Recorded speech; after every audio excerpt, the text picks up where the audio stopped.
오늘 우리가 만나볼 예수님의 8번째 제자의 이름은 바로 유다입니다. 예수님의 제자 중에 유다라는 이름을 가진 제자는 2명이 있어요. 한 사람은 우리가 잘 알고 있는 예수님을 배반하고 은 30에 예수님을 팔아버린 가롯 유다, 정확하게 말하면 가롯 지역에 살고 있던 가롯인 유다입니다. 그리고 또 한 사람은 오늘 본문에 나오고 있는 다데오 혹은 야고보의 아들 유다입니다. 누가복음 6장 16절에는 이들을 이렇게 구분해서 말씀합니다. 야고보의 아들 유다와 예수를 파는 자가 될 가롯 유다라.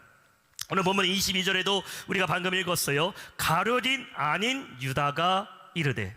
오늘 우리가 만나볼 예수님의 제자는 예수님을 팔아버렸던 가롯 유다가 아니라 주님의 충성스러운 제자 야고보의 아들 유다, 또 가롯인 아닌 유다입니다. 유다는 어떤 사람일까요?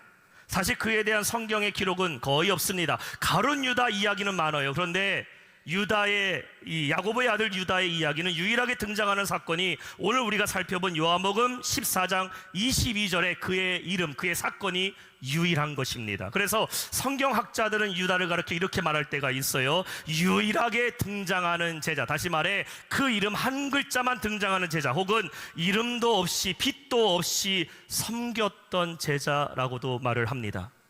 말 그대로 그는 다른 유명한 제자들, 우리가 지금까지 살펴봤던 예수님의 제자들, 베드로라든지 야고보라든지 요한과 같이 다른 유명한 제자들에 비해 아무 존재감이 없었던 제자였다라는 것이죠. 그런데 마태복음 10장 3절에 보면은 예수님의 제자들의 이름을 말할 때에 그의 이름을요 유다라고 기록하지 않고 다데오라고 기록하는 것을 보게 돼요. 빌립과 바돌로메, 본인들의 이름입니다. 도마와 세리 마테, 알포의 아들 야고보와 다데오라고 말하고 있어요. 그 다음에는 가롯 유다라고 이름도 얘기합니다. 다데오라는 말의 뜻은 이 레베오라는 말에서 유래된 말입니다. 그 뜻의 의미가 뭐냐면은 따뜻한 마음, 부드러운 마음이라는 것을 뜻하고 있어요. 레라는 것은 마음이라는 것은, 베오라는 것은 사랑이라는 것입니다. 리베로, 사랑, 사랑이 있는 마음, 따뜻한 마음이라는 의미를 가지고 있어요. 아마도 유다는 제자들 사이에서 다데오라는 별명으로 불렸을 가능성이 큽니다. 동명이인의 유다가 있었기 때문에 예수님이 유다를 부를 때에, 혹은 제자들끼리 유다를 부를 때에 유다야 그러면 가롯 유다랑 이 유다가 똑같이 뒤를 쳐다볼 겁니다. 그렇기 때문에 가롯 유다는 가롯 유다야라고 부르고 이 유다는 다데오라라고 불렀을 가능성이 컸다라는 것이죠. 그의 애칭이 뭐예요? 따뜻한 마음, 부드러운 마음을 가진 사람입니다. 그리고 우리는 본문에서 유다가 예수님께 질문하는 오늘 이 사건을 통해 그가 정말 따뜻한 마음, 많은 사람을 품어줄 수 있는 마음을 가진 제자였다라는 것을 우리는 발견하게 됩니다. 오늘 우리는 유다를 통해 제자가 품어야 되는 마음, 그 8번째 follow me, 제자가 품어야 될 마음이 무엇인지를 함께 살펴보기를 원합니다. 가롯 유다는 예수님을 배반한 마음이 있었어요. 가롯 유다는 자신의 이익만을 원하는 마음을 가진 사람이었다면은 가롯이 아닌 유다는 예수님의 마음을 품은 사람입니다. 그리고 그는 세상 모든 사람들이 주님을 만나고 구원받기를 원했던 사람입니다. 예수님의 제자가 품어야 될 마음은 바로 이런 마음이겠죠. 나만 구원받는 것이 아니라 우리가 함께 구원을 받는 것, 나만 잘 되는 것이 아니라 함께 복을 받고 같이 잘 되는 것, 함께 예수님을 만나는 것을 구하는 마음. 우리가 오늘 말씀을 통해 가룟이 아닌 유다와 같이 주님의 제자로 살아가는 성도 되시기를 주님의 이름으로 축원합니다. 그래서 오늘 말씀의 첫 번째는 이기적이 아닌 이타적으로입니다. 한번 따라해 볼까요? 이기적이 아닌 이타적으로. 오늘 18절입니다. 내가 너희를 고아와 같이 버려두지 아니하고 너희에게로 오리라. Servant Leadership이라는 책을 쓴 앨런 로이 맥기니스는 이렇게 말했어요. 다른 사람을 도와주는 것, 누군가 성공하도록 돕는 것보다 세상에서 더 고귀한 일은 없다 라고 말했습니다. 진정한 리더십이 뭐냐면은 나 혼자 성공하는 리더십이 아니라 다른 사람을 세우고 그가 성공하도록 돕는 것이 진정한 리더의 모습이라는 것이, 우리가 이기적이다라는 말과 이타적이다라는 말이 있어요. 이기적이다라는 말이 무슨 말입니까? 사전적 의미는 자기 자신의 이익만을 꾀하는 것, 남의 입장이나 다른 사람의 이익을 고려하지 않고 내 이익만을 앞세우는 태도를 이기적이다라고 말합니다. 반대로 이타적이다라는 말은 무엇일까요? 남을 이롭게 하는 거예요. 내가 손해를 좀 보더라도 타인의 이익과 타인의 행복을 더 중시하고 배려하는 태도는 이타적인 겁니다.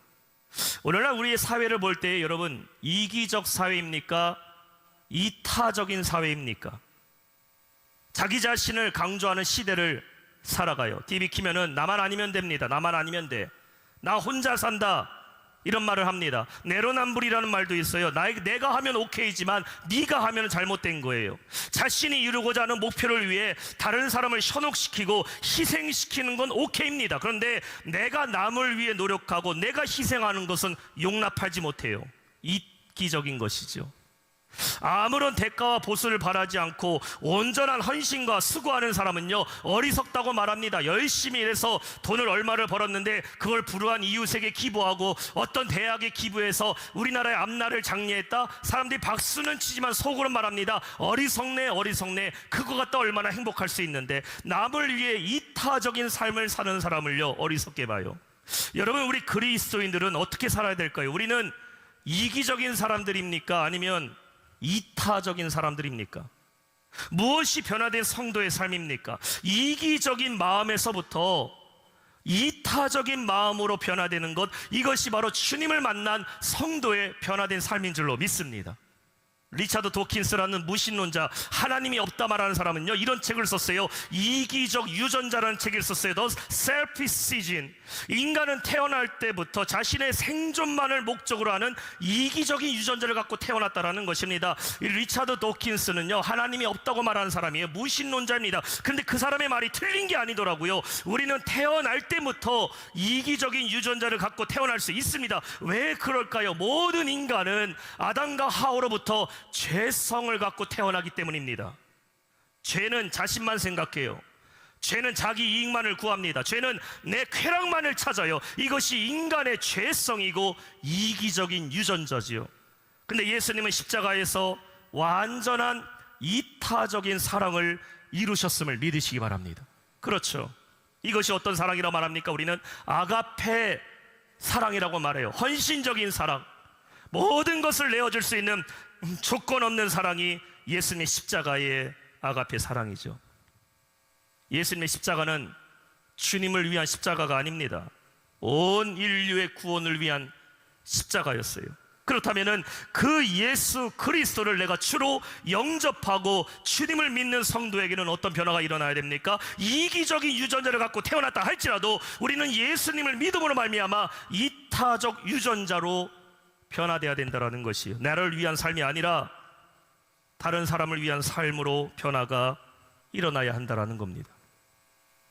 마태복음 22장 39절에 예수님이 이렇게 말씀하십니다. 내 이웃을 내 몸과 같이 사랑하라. 제자들이 물어봐요. 예수님, 우리가 지켜야 될 계명이 뭡니까? 613가지 유대인들의 율법을 지켜야 됩니까? 아닙니다. 예수님 말씀하셔요. 너희는 두 가지만 지키면 된다. 두 가지만 지켜라. 하나는 뭐예요? 하나님을 사랑하라. 너희는 마음과 뜻과 정성을 다하여 내 하나님 여호와를 사랑하라. 너희보다 더 하나님을 사랑하라. 예수님 첫 번째 계명이라고 말했어요. 두 번째 우리가 지켜야 될 계명이 뭡니까? 지금 방금 말한 겁니다. 내 이웃을 내 몸과 같이 사랑하라. 이 두 개만 지키면 된다. 하나님 사랑, 이웃 사랑. 우리 믿는 성도들에게요, 하나님 사랑하십니까? 라고 물어보면 여기 계신 분들 단 한 사람도 나 하나님 안 사랑합니다 라고 얘기할 분 아무도 안 계십니다. 우리는 하나님 너무나 사랑해요. 내 자신보다도 더 사랑해요. 내가 아끼고 소중하게 여기는 그 모든 것들보다도 우리는 하나님 사랑하는 거, 이것만큼은 절대 변하지 않습니다. 그런데 어려운 건 뭐예요? 내 이웃을 나만큼 사랑하는 거는 쉽지 않아요. 하나님은 사랑하지만 이웃을 사랑하는 건 힘듭니다. 하나님은 사랑하지만 원수대자를 사랑하기는 싫어요. 하나님은 사랑하지만 나에게 도움도 되지 않는 사람까지 내가 사랑해야 될 이유는 모르겠어요. 여전히 이기적인 유전자를 갖고 살아가는 우리의 모습이라는 것이죠. 오늘 본문은 예수님께서 이제 십자가를 지시기 전에 마지막으로 제자들에게 하신 유언입니다. 우리가 잘 알고 있는 최후의 만찬의 사건이 요한복음 13장과 14장의 내용이에요. 13장의 시작이 뭐냐? 예수님이 제자들 다 부른 다음에 제자들의 발을 주님이 직접 다 닦아주십니다.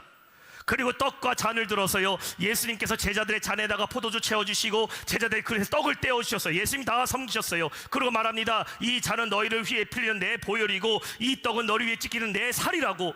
누구를 위한 만찬입니까? 우리가 그림을 보면 최후의 만찬에 가운데 예수님 계시고 제자들이 옆에 있다 보니까 이 만찬은 예수님을 위한 거라고 생각하지만 그렇지 않습니다. 예수님이 제자들의 발을 씻겨줬어요. 예수님이 제자들의 잔을 채워줬어요. 예수님이 제자들의 그릇을 채워줬어요. 손님은 제자들이고 섬기는 사람은 예수님입니다. 제자들 위한 만찬이죠. 최후의 만찬을 통해 주님이 보여주는 건 뭡니까? 장차 주님이 지실 그 십자가는 누구를 위한 십자가다? 나를 위한 십자가가 아니라 너희를 위한 십자가라는 것을 보여주고 있는 겁니다. 우리가 간혹가다 이런 말해요. 아유, 내가 십자가 져야지. 여러분, 여러분을 위해 십자가 지는 거, 그 십자가 아닙니다. 십자가를 진다라는 것은 다른 사람을 위해 십자가를 치는 거예요. 내가 져야 될 건 내가 그냥 치는 겁니다. 다른 사람을 위해 치는 게 그게 십자가예요.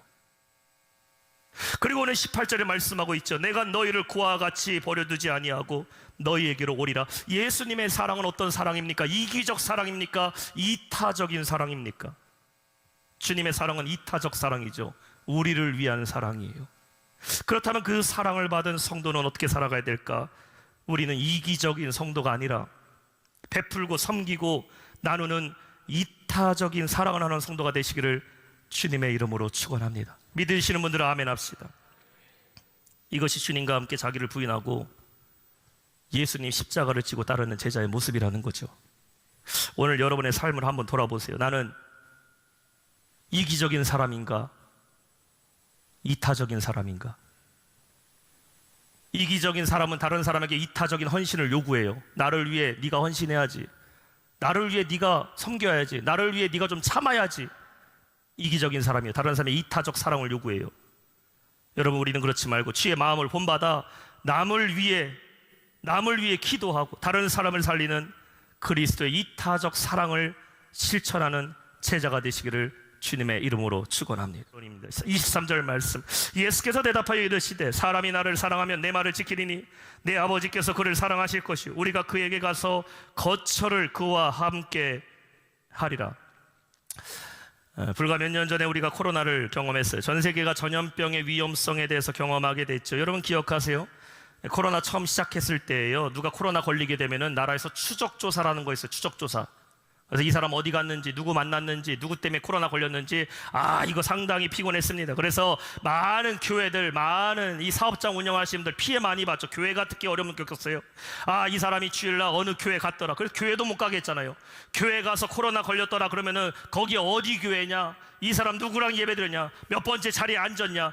그래서 그 교회는 코로나 걸린 교회이기 때문에 그냥 핍박받았습니다. 가게들도 마찬가지. 아마 비즈니스 하시는 분들 피해 많이 받습니다. 내가 김치찌개 한번 먹으러 갔다 코로나 걸렸어요.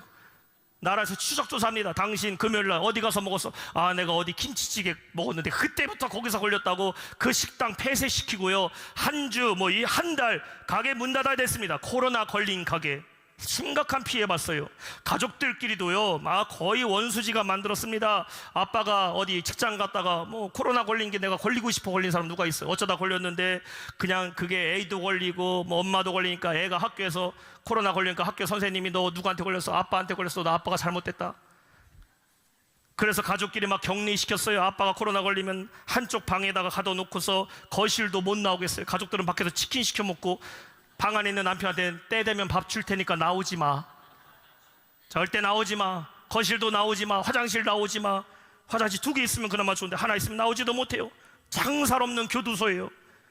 이런 일이 일어나면 안 되죠. 전염병이 다시는 생기면 안 돼요. 그런데 이 전염된다라는 것이 다 부정적인 것만은 아니에요. 긍정적 전염도 있어요. 좋은 전염입니다. 무엇일까요? 긍정적 에너지는요, 전염돼야 돼요. 모두가 다 부정적으로 말할 때에, 다시 말해 텐션이 낮을 때에, 야 이거 못하겠다, 할 수 없다, 그만두자, 귀찮다, 이런 분위기가 있을 때에 할 수 있습니다. 해내야 됩니다. 힘내자 말하는 사람요, 텐션을 높이는 사람, 긍정적 에너지를 전염시키는 사람입니다. 오늘날 한국 사회에 필요한 게 이런 것 같아요. 행복한 전염. 우리 다시 일어납시다. 다시 회복합시다. 긍정 에너지가 우리나라에 좀 필요해요. 제가 가끔 운전하다가요, 사거리에 현수막들 걸려 있을 때 본 적 있어요. 그럼 뭐 서로 정당들을 비판하고 뭐 누구를 비판하는 그런 욕하는 글자가 있는가. 뭐 어떤 현수막은요, 힘을 냅시다, 다시 일어납시다, 다시 하나 됩시다. 저는 이런 걸 볼 때는요, 돈 들여서 해도 괜찮다고 생각합니다. 아, 정말 괜찮다. 비방하는 분들은 돈 아까워요. 그런데 힘냅시다, 긍정 에너지를 주는 건요, 필요합니다. 사랑도 전염돼야 돼요. 사랑의 원자탄 우리 손양원 목사님, 평생 애양원에서요, 나병 환자들을 돌보다가 돌아가셨어요. 자신의 두 아들을 죽였던 살인자 안재선을 자기 양자로 삼았어요. 그래서 그 목사님의 별명, 손양원 목사의 별명은 사랑의 원자탄이에요. 그분의 사랑을 경험하기만 하면 폭발적인 영향을 받는다라는 것이죠. 사랑도 전염되는 거죠.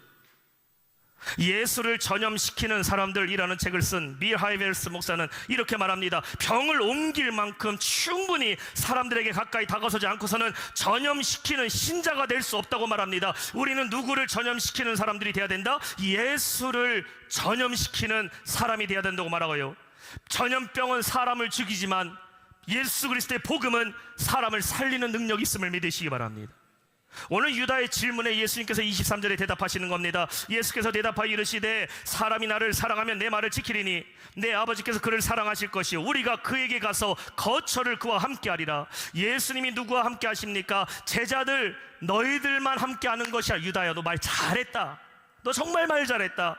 내가 이 말씀을 너희에게만 준 것이 아니라, 자 이제 잘 들어, 이게 중요한 거야. 내가 너희에게 했더니 그 말을 다른 사람들에게 너희가 전해서 누구든지 나의 말을 듣고 내 말을 지키는 자는 그들도 내가 함께 하겠다고 말씀하는 거예요. 그렇다면 세상 사람들이 주의 말씀을 듣고 지키게 하기 위해서는 누가 그 일을 해야 된다? 여기 지금 앉아있는 너희가 나가서 그 일을 해야 된다는 것을 주님은 말씀하고 있다는 거예요. 사랑하는 성도 여러분, 우리가 혼자 신앙생활하는 거 아니에요. 함께 신앙생활해요. 여러분 누구랑 신앙생활합니까? 우리 가족, 내 형제자매 아닙니다. 여러분 주님이 여러분과 함께 하심을 믿으시기 바랍니다. 따라합시다. 나는, 한 번 더, 나는 주님과 함께 삽니다. 오늘 예배 가운데 오실 때 혼자 오신 분들 계시죠? 혼자 오신 거 아니에요. 주님이 여러분과 함께 오셨음을 믿으시기 바랍니다. 난 주님과 함께 사는 거예요. 1차원적으로 우리가 주님과 함께 삽니다. 오늘 예수님이 약속하셨어요. 우리가 그에게 가서 거처를 그와 함께 하리라. 영어 성경에 보니까요, We will come to him. 우리가 그에게 간다. And make our home with him. 내가 그를 위하여 집을 짓고 함께 산다고 말씀하고 있어요. 예수님을 영접하는 순간 우리는 주님과 함께 살고 있음을 믿으시기 바랍니다. 예수 영접한 가정은요, 가족 식구들끼리 사는 게 아니에요. 그 가족에 누가 함께 계셔요? 주님이 함께 하심을 믿으시기 바랍니다. 예수 믿는 사람이 일하는 일터와 직장은요, 여러분 혼자 일하는 게 아니에요. 누가 같이 일하셔요? 주님이 함께 일하고 계심을 믿으시기 바랍니다. Make our home. 우리가 함께 살 집을 주님이 마련하신다라는 것이죠. 천국의 하나님이 우리의 집을 마련하신다는 것과 이 땅에서도 주님이 함께 하신다라는 거예요. 그리고 누가 함께 하는 겁니까? 모든 성도가 함께 하는 거예요. 교회는 성도와 함께 성장하는 겁니다. 교회의 부흥은 교회만의 부흥이 아니에요. 교회가 부흥하면 성도도 부흥해요. 교회가 복 받으면 성도도 복을 받음을 믿으시기 바랍니다. 우리는 공종관계예요. 교회 안에 목장이 있어요. 초원이 있어요. 기관이 있어요. 부서가 있어요. 우리 함께 가는 거예요. 함께 가는 것. 나만 먼저 간다? 나만 잔된다? 아닙니다. 함께 사랑하고 함께 복음을 나눌 때에 주님이 우리와 함께 하심을 믿으시기 바랍니다. 혼자가 아닌 함께 복음을 전하고, 혼자가 아닌 함께 주님과 살아가고, 혼자가 아닌 그리스도의 복음을 함께 나누며 살아갈 때에 그곳에 우리 가정이 살아나고 내가 속한 곳이 회복되며 주님의 역사를 경험하는 성도가 될 줄로 믿습니다. 혼자가 아니라 주님과 함께 살아가는 우리 모든 성도 되시기를 주님의 이름으로 축원합니다. 오늘 말씀 맺겠습니다. 이제 우리는 가롯인 아인 유다가 누구인지를 분명하게 알 수 있게 되었어요. 그는 누구보다 따뜻한 마음을 가진 제자였고, 또 혼자가 아니라 모두가 함께 구원받기를 간절히 원했던 예수님의 마음을 품은 제자였습니다. 기독교 전승에 의하면요, 이 유다는 터키 지역에 가서 복음을 전하다가 더 이라크까지 건너가고 지금의 동유럽 구소련에 속하는 아르메니아까지 가서 복음을 전하다가 그는 그곳에서 칼에 찔려 순교를 당했다고 전해지고 있습니다. 그는 죽는 순간까지 하나님을 찬양하다가 자기 생명을 주님께 드린 자로 가롯인 아닌 유다로 기록되어 있어요. 예수님을 배신하고 스스로 목숨을 끊었던 가룟 유다는 완전히 다른 신실한 주님의 제자로 유다는 살았습니다. 사랑하는 성도 여러분, 예수님의 제자는 누구입니까? 나를 위해 이기적인 삶을 사는 것이 아니라 영혼을 위해 이타적 삶을 실천하는 거예요. 이것이 세상 사람이 아닌 우리의 모습이 되는 겁니다. 그렇게 하기 위해서 자기 자신 내려놓아야 돼요. 이것이 자기 부인이죠. 예수님이 나를 위해 십자가에서 모든 것을 다 내어놓으셨는데 우리가 우리 자신을 주님께 내어놓을 때에 주님이 여러분을 다시 높여주실 줄 믿습니다. 그리고 여러분, 우리가 아닌 모두를 품을 수 있는 영적 지경이 넓어지는 성도가 되시길 축원합니다.